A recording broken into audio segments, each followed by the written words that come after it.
Chennai real estate தொழில் செய்வோர் நலசங்க முப்பெரும் விழா, விருகம்பாக்கம் நிர்வாகிகள் பதவியேற்பு விழா தொகுதி தலைவர் ராஜேந்திரன் தலைமையில் கே நகரில் நடைபெற்றது.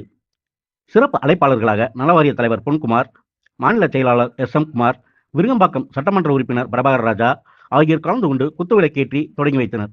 இந்நிகழ்ச்சியில் மாநில துணைத் தலைவர் ரஜினிராஜ், இணைச் செயலாளர் நாகராஜ், மாநில அமைப்பு செயலாளர் அமனலட்சுமி, சென்னை மண்டல தலைவர் வில்லியம், சேலம் ஆர் பிரியாணி நிறுவனர் தமிழ்ச்செல்வன் ஆகியோர் கலந்து கொண்டனர்.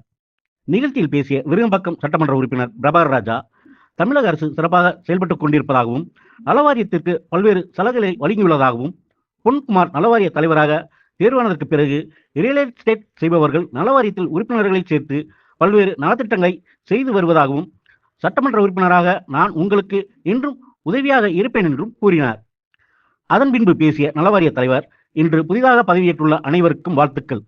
நாட்டின் வளர்ச்சியில் பெரும் பங்காற்றக்கூடியதும் பெருவாரியான மக்களுக்கு வேலைவாய்ப்பு அளிக்கக்கூடியதுமான ரியல் எஸ்டேட் தொழிலை பாதுகாத்து, ரியல் எஸ்டேட் தொழிலில் ஏற்படக்கூடிய இடர்பாடுகள் மற்றும் பிரச்சனைகளுக்கு தீர்வு காணவும், தொழிலை விரைவாகவும் எளிமையாகவும் நடைபெறச் செய்வதன் மூலம் ரியல் எஸ்டேட் தொழிலை வளர்த்து எடுக்க முடியும்.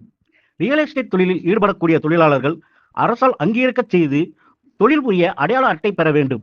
ரியல் எஸ்டேட் தொழிலில் ஈடுபடக்கூடிய தொழிலாளர்களை அமைப்பு சாரா தொழிலாளர்கள் பட்டியலில் இணைத்து நலவாரியத்தில் பதிவு செய்து பல்வேறு நலத்திட்ட உதவிகளை பெற்றுத்தர முடியும்.